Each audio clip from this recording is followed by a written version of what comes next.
There are times when you want to see your favorite band live in concert, but due to outside circumstances, you were unable to. So the solution was the next best thing. Buy the live album. Live albums were popular in the 70s and 80s, and some of these are considered classics to this day. Now the live album has kinda gone out of fashion these days. You don't really see any new artists put one out. It's kind of the time, but back in the day, having a good live album was a good representation of what the band or artist sounded like during their peak period. Now for me personally, I've always had a very complicated history with live albums. There are some I really enjoy, but there's some that kind of don't really resonate with me. And that's mainly due to the fact that I mainly stick to the studio versions. To me, most of the time, the studio version is usually way better than the live version. But there are exceptions, and in this video, I think it would be interesting if I take all the live albums in my collection, and I'm gonna go ahead and briefly critique all of them. Now, I'm not gonna do like a whole ranking video, because that's gonna take way too much time. I think what I'm gonna do is a lot more fun. So if you're a fan of live albums, give this video a like, subscribe to the channel if you are new, and let me explain how we're gonna do this. Breyer's Music Showcase is brought to you by the people over at Patreon. Pledge today and get access to exclusive perks. Link in the description.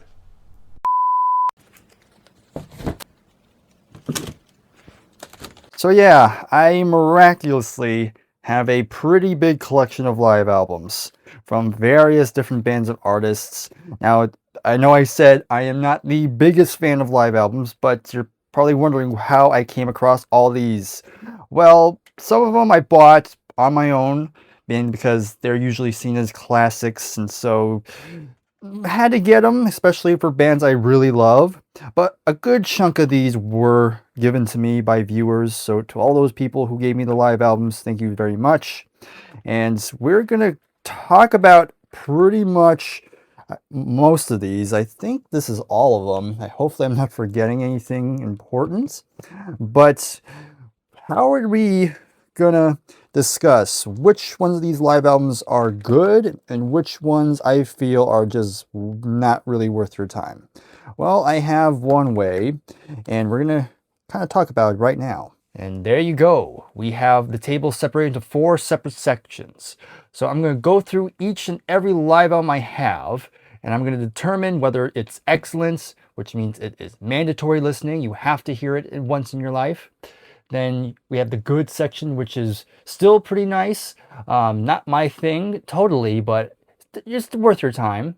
Okay, it's just, you know, it's whatever. You could hear it, but it's not really too essential. And then you have no things, which is just albums I feel are not really worth your time. You can spend it just listening to the studio stuff. So a lot of this is going to be based on my personal preference, so keep that in mind. So if I put a live album that you love in any of these two, then go easy on me.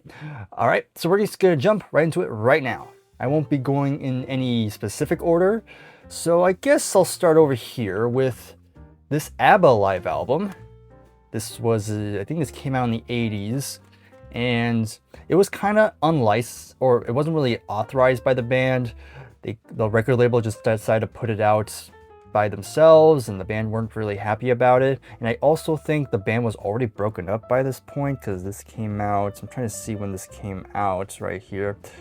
Can't really see, but I'm just based on memory, basically. And if you like ABBA, it's definitely kind of worth a listen, because it's kind of ABBA during their big peak period this was recorded. But I will say, when it comes to ABBA, I do prefer the studio stuff. But still, I think you'll have a decent time. So I can't really say this is required listening, but I'm just gonna put it in the okay section. Now I have the Rolling Stones, and this is not Get Your Yeah-Yeahs Out. Sadly, I don't own that one. But this was from the 90s. This is No Security. You know, this is Rolling Stones in the 90s, and it, you know, I don't hate this era of the band, but I can't really say I go back to it that often. It's, again, it's fine. if you want to hear more Stones during this period, but to me, I don't really have much interest. Then we have 10,000 Maniacs with their MTV Unplugged CD. And I really just got it because of because of their cover of Patti Smith's Because the Night. I think they do an excellent cover. And I've heard the rest of this, and again, it's fine. It sounds like an MTV Unplugged set. If you like the band, you'll enjoy this. I do like this band. I have a couple CDs from them, and there's mostly their studio stuff. But, you know, the lead singer sounds really good, and the rest of the music was pretty fine. But I'll be honest, I don't really listen to this very often besides their Because the Night's cover. So it's another one for the okay pile. And then we have Ronnie Wood, Slide On Live. This is a Ronnie Wood live CD.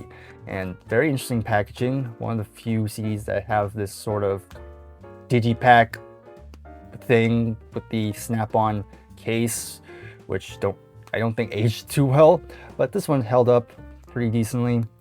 And this is going to be the first of the no thank you. You know, it's nothing against Ronnie Wood, but you know, it's bluesy, it's pretty bluesy, and honestly I don't really get much excitement out of it. So it's interesting to have in the collection, but I really don't have much interest. Okay, let's get a good one in. We have the Allman Brothers Band at Fillmore East. Classic one, you know, this has the classic lineup. You still have Duane Allman in the band. This is a 2 CD pack. Let's see if I remember. I think it opens this way, I think. Trying to see. I can never remember which way it opens up. This way, which is very confusing. But man, this is a excellent live album. Again, it's them during their most classic era. The musicianship is great. Great vocals from Greg Allman, and the guitar work goes without saying. This is definitely one you definitely want to listen to if you're into the band and into Southern rock in general. So this is going to be the first excellent placement there. And let's keep up the Southern rock with Lynyrd Skynyrd, One More for the Road. So another really strong live album. You know, this is again during the band during their peak period. This was before the plane crash. You have the classic lineup, and they were a pretty good live act based on this. Again, you have all the big hits you want, and of course ends with Freebird, which is always a good closer. So yeah, this is a really nice one. I really had a good time with this one, so this will also go in the excellent pile. Okay, I have this Rush one. This is called Working Man. I think this was from the 2000s. Yeah, 2009 this came out. I like Rush. You know, interesting to have a more latter period live album in my collection. It's pretty fine. Again, they're a bit older by this point, but I do think they have stronger live albums, which we'll get to later. But again, it's pretty solid, but I can't really say it's good enough to be in the good section, so this will be in the okay. Then we have some jazz. We have the Bill Evans Trio with Waltz for Debbie. This is actually one of the earliest jazz albums I picked up for my collection, and I've always liked this one. I don't listen to jazz too often, but when I do, it's usually I have a good time with it. And again, the piano work from Bill Evans is really nice, and it's just a trio, like it says. The drums are very pretty solid, and the bass work is also really good too. Again, I don't really listen to jazz too often, but I think it's definitely still worth a listen if you're into that.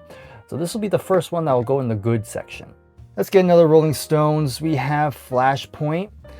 This is the 90s one. It's live 1989 to 1990 during the Steel Wheels / Urban Jungle World Tour. And you have a ton of songs there. It's okay. Again, don't really have much drive to listen to this one. You know, the Stones in the 90s, it's good, it's whatever, but you know, I don't really listen to that one too often. And then we have REO Speedwagon with You Get What You Play For. This is when the band were just starting to break through. You have, I guess you can say, the quote-unquote classic lineup. You have Kevin Cronin, Gary Richrath. This is when they were still in their more hard rock vein before they would really get big with High Infidelity. But this is a really nice snapshot, and this actually did had a big hit. You know, the version of Riding Out the Storm was a big hit for the band. That definitely got them more noticed, and it's a pretty good live album. I will say it's a really good time, so I'll put this in the good section. of course, yeah, I get this one out of the way. Live at Leeds by The Who. I mean, I can't deny it is a wonderful live album. I have the deluxe edition, which pretty much has the entire concert, which it has the whole Tommy suite, which is very cool. I like that that's included here. And this is the band still at their heaviest. Great drumming, bass work goes without saying, and it pretty much has everything that made The Who special, and really is a good snapshot of just how good of a live band they were. It's a classic, so it has to go in the excellent. All right, Metallica, S&M. You know, this is Metallica collaborating with an orchestra, and this might be a hot take. I really kind of don't care for this. You know, it's interesting hearing Metallica songs with an orchestra, but I feel like the orchestra takes away a lot of the darkness from a lot of their music. Like I think one that really kind of didn't really work with an orchestra, because I prefer that very dark, very menacing sound to it. And with the orchestra, it kind of loses it. Same thing, I can also say the same thing for like Master of Puppets as well. I didn't think it needed an orchestra. I think it's fine the way it is. I know some people really like this, but I can't really say I'm one of them. Now here's an interesting one. We have Black Sabbath, Live at Last. This is actually, originally this was a bootleg, but I think it's been reissued under a different name, I think, in these days, so you could still get this. But for a long time, this was the only way to get this specific live album. This came out in the 80s, during Dio's period, but this was actually recorded with Ozzy still in the band. You can see the track listing right here. Pretty good track listing, I must say. And it's pretty good. Again, I like Sabbath, so I can't really say I hate it. It's not really excellent enough to be there, but again, I like Sabbath. You know, you have the classic lineup here. I think it's still a worthwhile listen if you can find this, but again, you can get this pretty easily nowadays. So I'll put that in the good pile. Here's another Rush album with different stages plus live. I don't know why I need both. It's annoying that this one is kind of just free. There's no real place you can put it, I don't think, because there's 3 discs and there's 2 of them here, but then the middle one just kind of has to be in the center of this. Kind of dumb. I don't really like that. And the live album, again, it's fine. It's okay. It's kind of with Working Man. It's fine. Rush in the 90s, so it's still fine, but not really my thing. All right, this is often seen as a pretty big one. The band might not be well known, but we have Little Feat, Waiting for Columbus. Pretty interesting album cover, I must say, with this weird tomato woman thing. So Little Feat, they're kind of a known band. They were pretty popular for a time. Not so much now, but you know, this live album is pretty. I usually see this live album seen every once in a while, and I checked it out. It's fine. It's got this very chill atmosphere, which I guess that's the appeal. But I don't have much else to say about it, honestly. Again, could be a hot take, but it's kind of just another okay listen. Let's go for Blue Oyster Cult, On Your Feet or On Your Knees. This is the band, still in their early period. They had just put out Secret Treaties and they were touring the album. And I like this one. Pretty good if you like the early period of Blue Oyster Cult before they would get hit. This was before like Don't Fear the Reaper, and this is way before Burning for You. Again, it's pretty good. Still great guitar work. I think it's still very fun to listen, so I think it's good enough to be over here. And might as well get the other Blue Oyster Cult album here out of the way. This is a much later one called Alive in America, and I don't really have much to say about it. It's not bad, but I can't really say I listen to it very often, so I will put this in the no thanks pile. And Thin Lizzy, Live and Dangerous. I'm a big Thin Lizzy fan, and yep, this is a really strong live album. Again, great guitar work, and Phil Lynott really have his swag going. It's really cool stuff. This is the band, this is in '79, I think, and there's some really good song selection, and yeah, if you're a hard rock fan, you have to get this one. And let's go for Mott the Hoople with the live album. This is kind of the last album before Ian Hunter would officially leave, and I think another member would leave as well. Again, pretty good. pretty solid.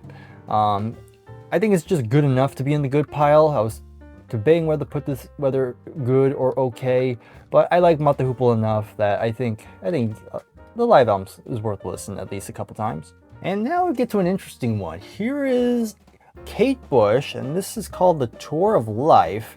Now this is actually a bootleg CD because this is from Kate's tour of her second album, I think. And notoriously, this is the only big tour she really did because she didn't really like touring that much. And this, when I say bootleg, it is very much a bootleg sound quality wise. It's not the greatest recording. It's recorded in Manchester, UK, Apollo 79. That's what it says right there.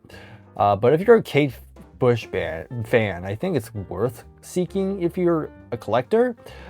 Just fair warning, it's not going to be the greatest recording, which is why I can't really put this in the good. It hurts me, but I have to put this in the okay purely for the fact that it's just the sound quality is not that great.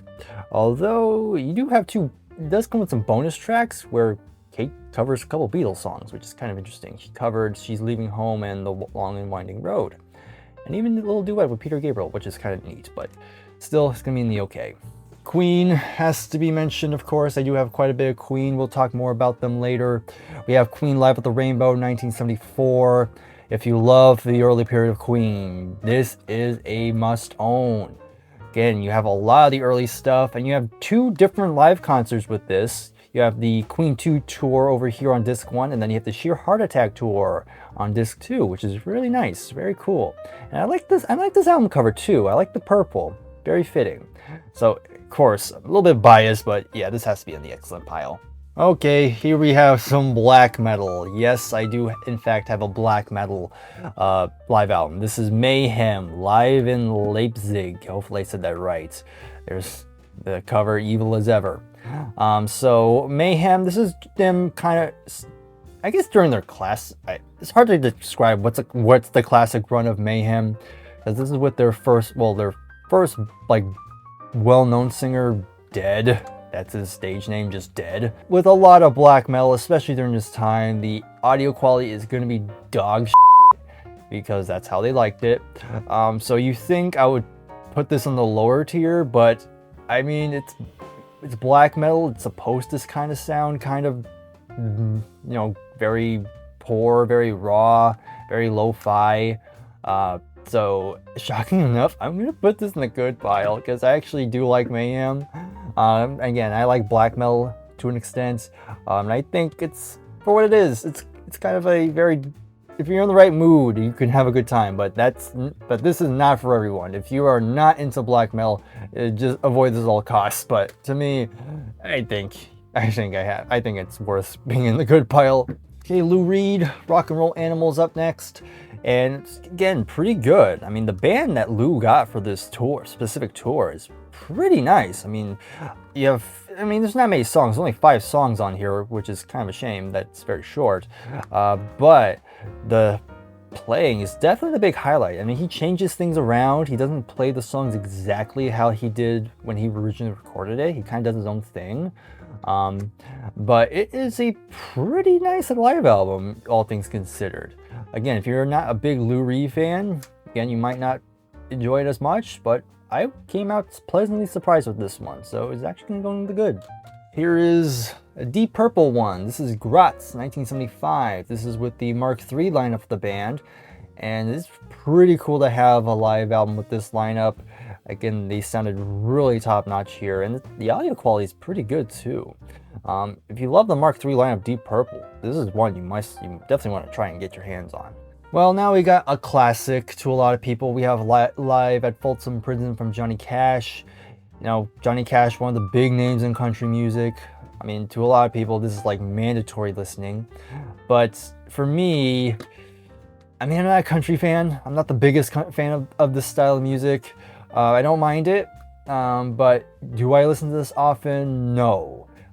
Why'd I get it then? Because, again, it's a landmark album for Johnny and to country music as a whole. So I'm not going to put in no thanks because I don't think it's Like, again, I can listen to this, but is it like something I go back to often? Sadly, no. So it'll be just okay for me. But again, that could be a hot take for me. Okay, Neil Young is up next. We have Live Rust. You know, we have the studio album that came out around this time, but here you have the full concert here. Pretty good. I like it. Again, do I need to listen to this one often? Not really, but again, if you're a huge Neil Young fan, I mean, you probably would need to get this, but to me, again, it's just okay. Here's a Japanese one. This is a jazz fusion band from Japan. They're called Cassiope, and this is their album called Mint Jams. Now, even though it's a live album, it's one of those cases where they edit out all the audience, so if you weren't paying attention, you would think this was a studio album, but no, it's actually it's all live, which is pretty interesting, and this is actually pretty good. I came out with this very pleasantly surprised. Again, the playing is top notch, and yeah, it sounds great too. Again, if you didn't tell me this was a live album, I probably would just think it's just a plain studio. But it is a pretty good. Oh, I forgot this one's broken. But besides that, if you love jazz fusion, I would recommend you picking this up because I thought this was excellent. All of these are starting to get covered up because there's a lot, and we're not even halfway through. Okay, let's go back to some more Queen. We have Live Killers. This was their first official live album, and I must say the track listing is incredible. Like, there's a lot of good variety on this. You have stuff from the early period and a lot of stuff around this time, specifically stuff from jazz, because that was the album they were touring at the time with.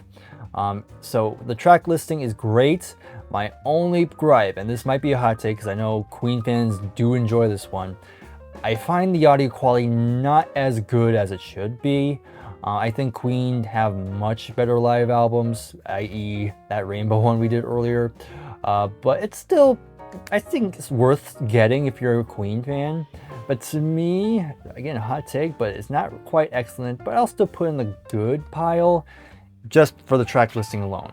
All right, Hawkwind. We have Space Ritual from '73, I think. And I've been trying to get into Hawkwind a lot more, and most people cite this one as a good listen because this is them during their live sets, and they were pretty known for as a good live act.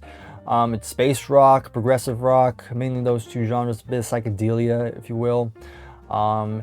It's a long live album, unfortunately, and there are times the music does get a bit meandering at times. So again, I'm not too into it, but who knows? Maybe at some point it will click, but it's just okay. Again, okay, Rainbow on Stage. This is I think the first official live album from Rainbow, and it's a pretty decent track listing. That's the only thing that holds it back because there's no Stargazer on this, and there's a lot of songs that aren't concluded. But again, you have Ronnie James Dio. Richie Blackmore's guitar playing still top notch. Cozy Powell is here as well. Produced by Martin Birch. Good, but again, not quite excellent. All right, another pretty big one. We have Cheap Trick. Now this is Cheap Trick at Budokan, but this is the complete concert release. This is a 2 CD pack, which I believe this is basically the entire Budokan concert. So I'd say get this one aside from getting the original one, because this one you definitely get a lot more, which is kind of cool. And it's pretty good. I mean, you have the big songs on here, especially their version of I Want You to Want Me, which has become like a radio staple. Yeah, it's definitely worth checking out if you like this. So I'll put another one in the good. Back to more Deep Purple, we have this one. We have Live at the California Jam. We all know their performance there.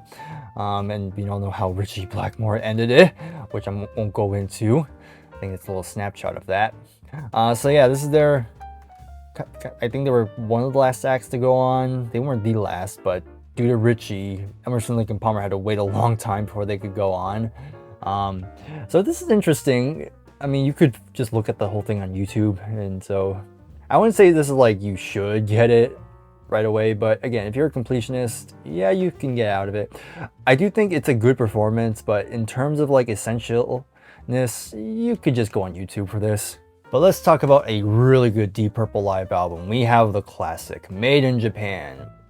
This is an excellent live album, definitely one of my favorites that I've heard from all these live albums. I mean, the band at their peak, just excellent stuff, great jamming. I don't mind the jamming as much. Again, Ian Gillan just shrieking is absolutely must-hear material, so it has to be over here. And now let's go back to some Kate Bush. We have Before the Dawn. This is from a small tour that she did in 2016, 2015, something around that time. And this is basically the recordings of one of the concerts. And there's bias here, but I think this is a much better live album than the bootleg we showed earlier. Kate's a lot older, but I still think she sounds great. Still love her voice. And you have a good selection of songs. You know, disc 1 has a lot of the more standalone songs. Disc 2 is The Ninth Wave from Hounds of Love, complete. And then you have disc 3, which is the big suite on what was it called? Ariel. That was the album. So that's the big suite on that one. So this is really nice. If you're a Kate Bush fan, I would say pick this one up. I think you'll have a good time with this one. Here's Nirvana, Unplugged in New York. Again, when it comes to the Unplugged saga of MTV, this is usually seen as the greatest one. And my thoughts, it's fine. I mean, I'll be honest, I'm not really too big on the Unplugged stuff from pretty much any band. I have some of these because, again, they're pretty remarkable in music history. But in terms of my drive to listen to these, again, with Nirvana, yeah, give me the studio stuff any day. But, you know, there are some standout moments. Of course, one of the big ones is, you know, the cover of The Man Who Sold the World from David Bowie. I think that's pretty good. And then there's probably other good standout moments. But again, in terms of drive, I don't really have one too much, but it's still okay. All right, so this is the Doobie Brothers. I have it in this like paper sleeve because this came in one of those like mini box sets with like 5 albums included.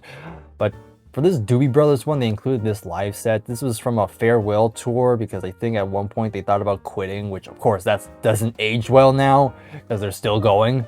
But I guess for a time this was seen as the end, and it's fine, it's okay. But yeah, I'm gonna put this in the no thanks pile because, yeah, I mean, it's, again, you can listen to this, but there's really no point to me. Again, given the fact that they're still going, so it's not really a farewell tour, so nothing really remarkable there. Jefferson Airplane is up next. We have 30 Seconds Over Winterland. Yeah, I got nothing for this one. Grand Funk Railroad, Caught in the Act. A very good live album from the band. I'm gonna put this in the good. I think it's a really nice recording. Yes Songs. Yes is pretty much big live album here. You know, the big critique is that the recording is not the greatest, but you know, the playing is still remarkable. So despite that, it's still excellent.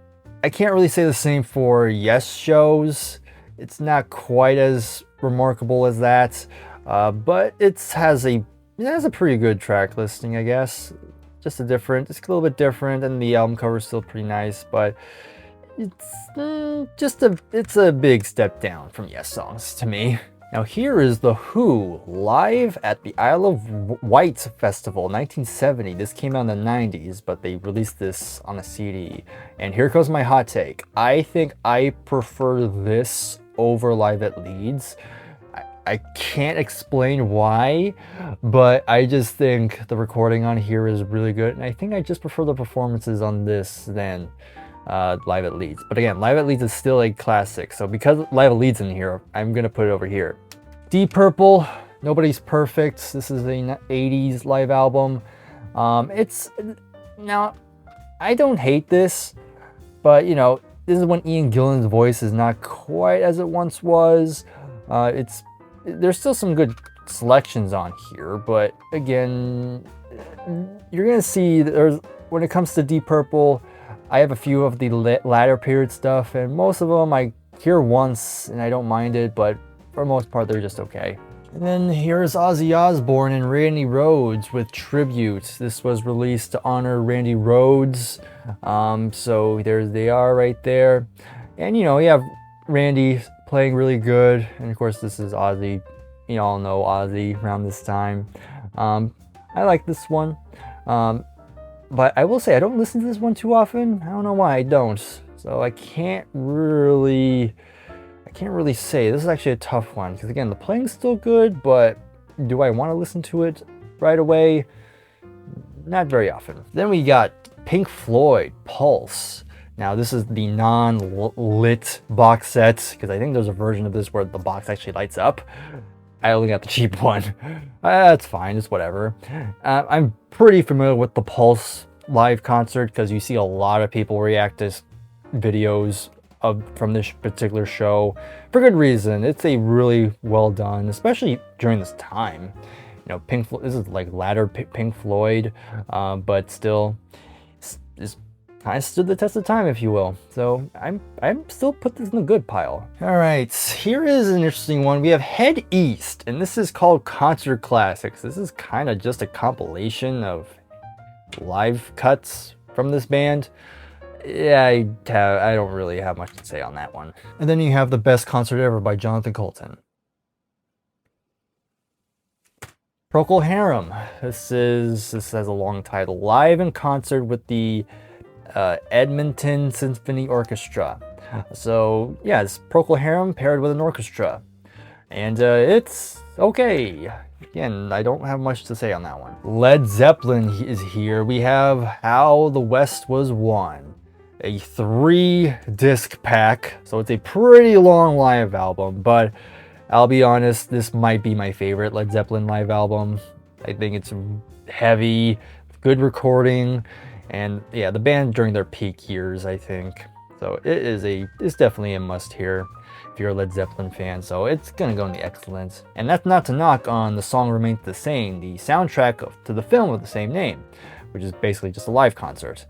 And it's still pretty good. I mean, you'll still see footage from this concert. People reference this one a lot. But again, I prefer the West Was One just slightly more because I think overall, I think there's stronger performances on there. But this is definitely one you should check out. So it's gonna go on the good side. Here is Humble Pie, performance rock in the Fillmore. I like Humble Pie. But I don't really listen to this one too often. I actually did hear this again recently, and I liked it, but again, nothing to write home about to me.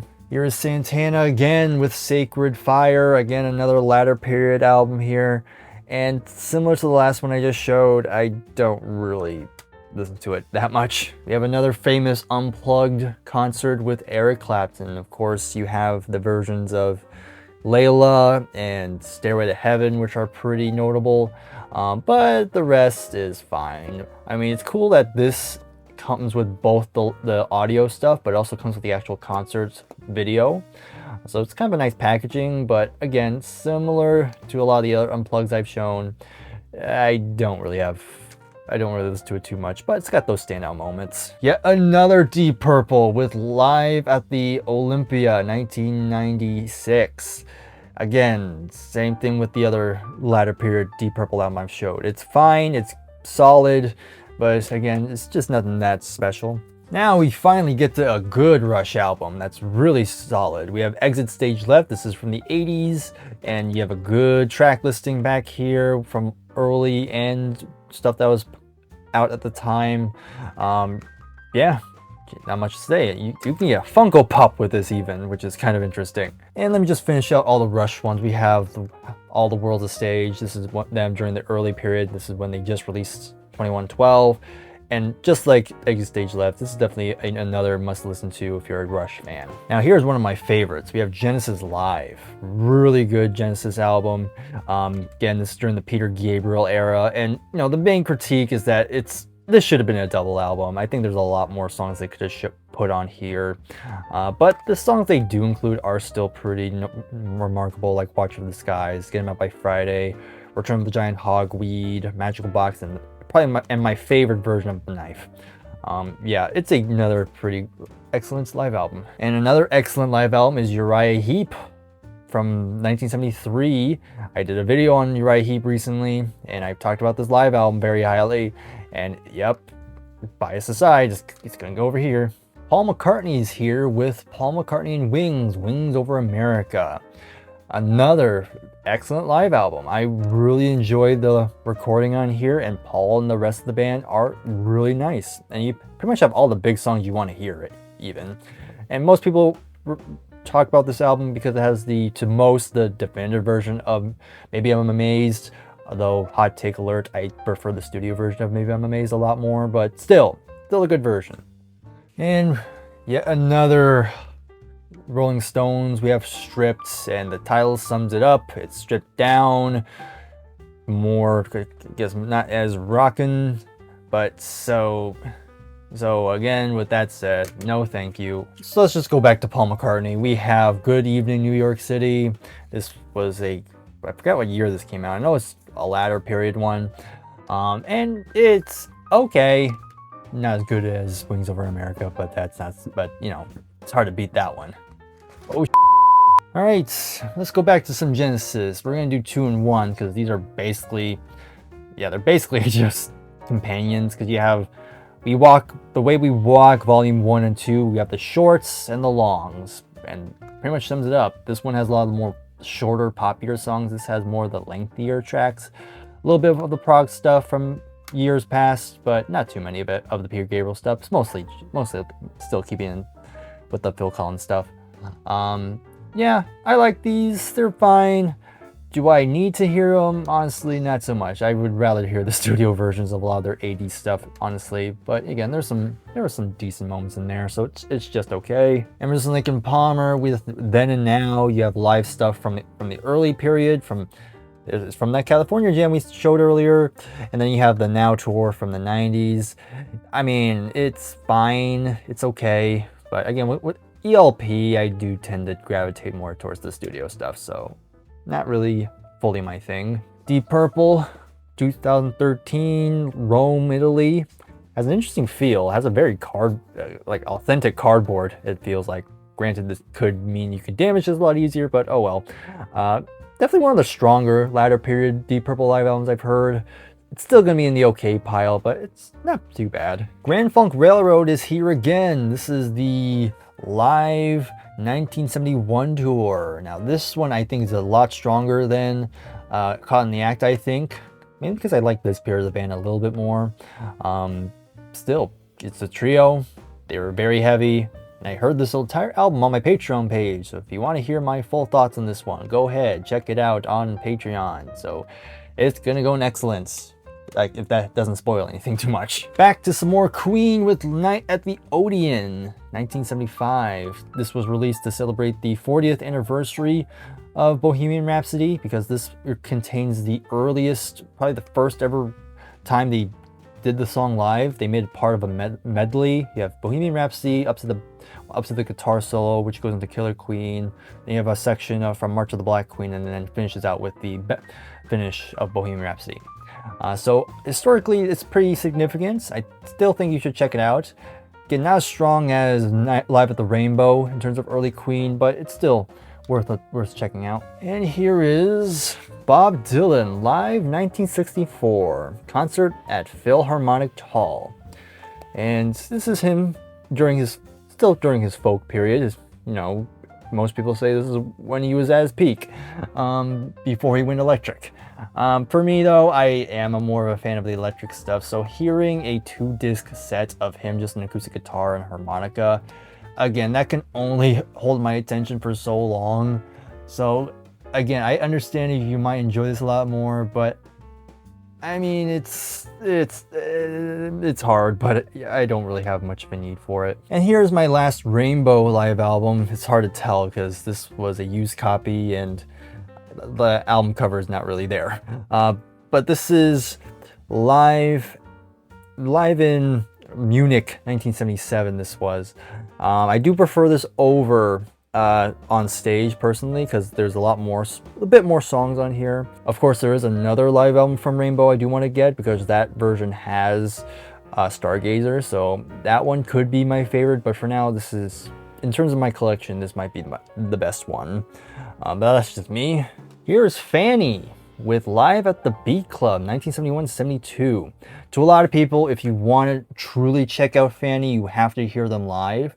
Because the studio stuff, it's still really strong, but when you hear them live, they're a lot more unleashed. They are definitely a lot more rocking than they are in the studio. And again, to some people, that's the true side of Fanny. So I definitely would recommend you get this because it is some really excellent stuff. Still not quite excellent level, but it's still really good. And here's another Bob Dylan one. We have Real Live. This is very much later. This is 84, and I don't really care much for that period of Bob, honestly. Then we have Judas Priest, Unleashed in the East. Of course, we all know that the vocals were tampered in the studio because Rob was not happy with his vocal performance there. But the actual music, the rest of the band were live. So regardless, however you want to take it, I still really love this. Again, it's heavy, and no matter what, Rob Halford still sounds amazing. Again, it's not quite the authentic live vocal, but regardless, it's still incredible stuff. Like, he was the metal god for a reason, so I still gonna put this in the excellent. And this next one kind of has a similar story. We have Kiss Alive, another pretty famous one that was very much tempered a lot in the studio, but it doesn't matter. It sounds live to me, and to me, this is when Kiss really made their stride. This put them on the map, basically, and for good reasons, because it's a lot of fun, very heavy, great. The band sound really good this time, so it's gonna go in the excellent pile. Okay, Dire Straits, Alchemy. You'll definitely be familiar with this because you see a lot of people react to the Sultans of Swing version of this, because you really get a sense of Mark Knopfler's guitar work, and you'll sometimes see people react to either Tunnel of Love or Telegraph Road.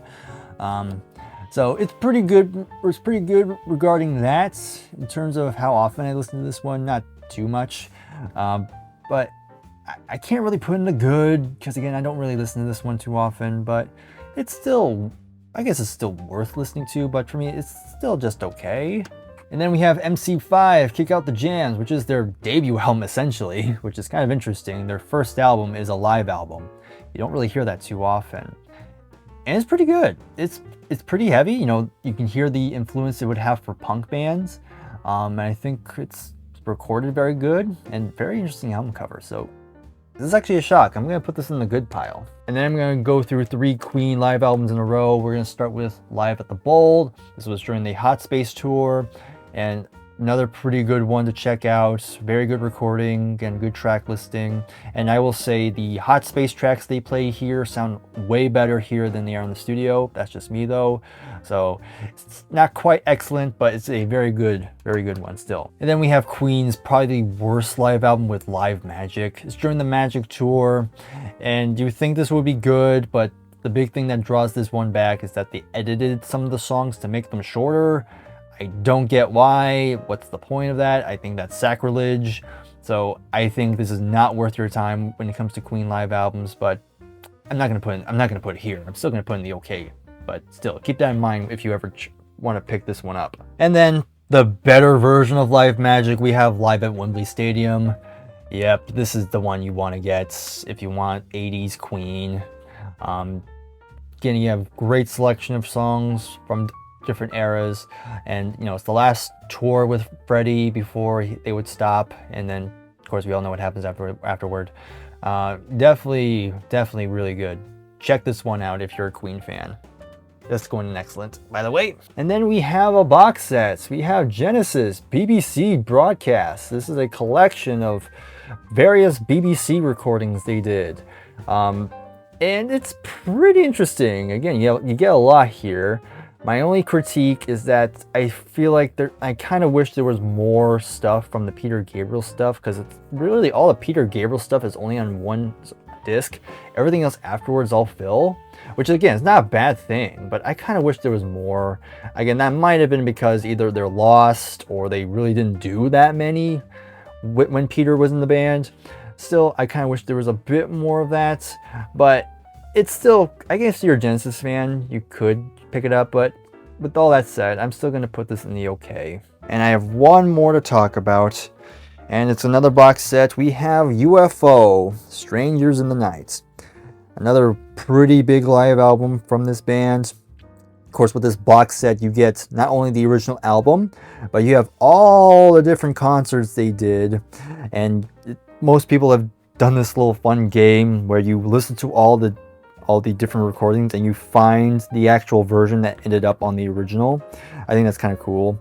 So I'm just kind of slide this out for you real quick, just so you can get a little clip. So there you go. That's all of them in those little sleeves.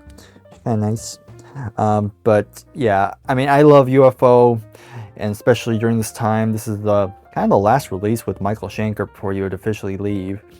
So with all that said, it's remarkable. Excellent for sure. And it wasn't until after I was done recording this entire segment that I forgot Frampton Comes Alive, which I own. Sorry about that. If you're wondering, that will be in the excellent pile. Definitely a classic for sure. And I think that is it. I have gone through all the live albums that I currently own, all separated in separate piles. So what I'm going to do now, I'm going to kind of count how many are in each pile, and let's just see how it adds up. So I'll check back with you in a sec. Okay, after doing some counting, here are the results. So including Frampton Comes Alive, we have 21 live albums in the excellent pile. In the good pile, we have just 20. In the okay pile, we have 25. And in the bad category, we have 14. And then afterward, I took the excellent and good pile and I added them up. And then I did the same thing with the okay and bad pile. So in terms of live albums that I think positively on, it comes down to 41. And to the live albums I'm a bit more negative with, we have just 40. So what did we actually learn here? Well, in terms of me, I'm pretty split with live albums.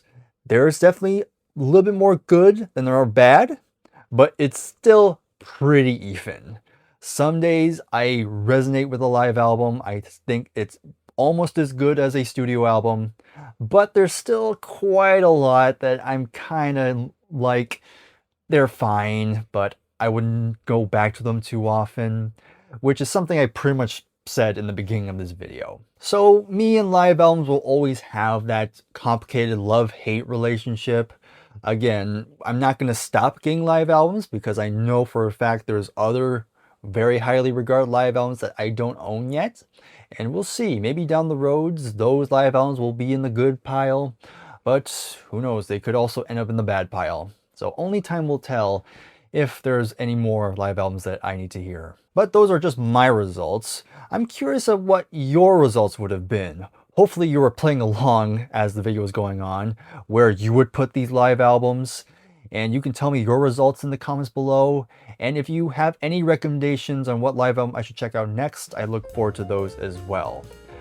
Well, I think I'm going to close it out here. Thank you very much for watching. If you enjoyed this, please give this video a like, subscribe to the channel if you are new. If you want to support the channel, Patreon page and Buy Me a Coffee are in the description. And I will see you in the next video. Take care and goodbye for now.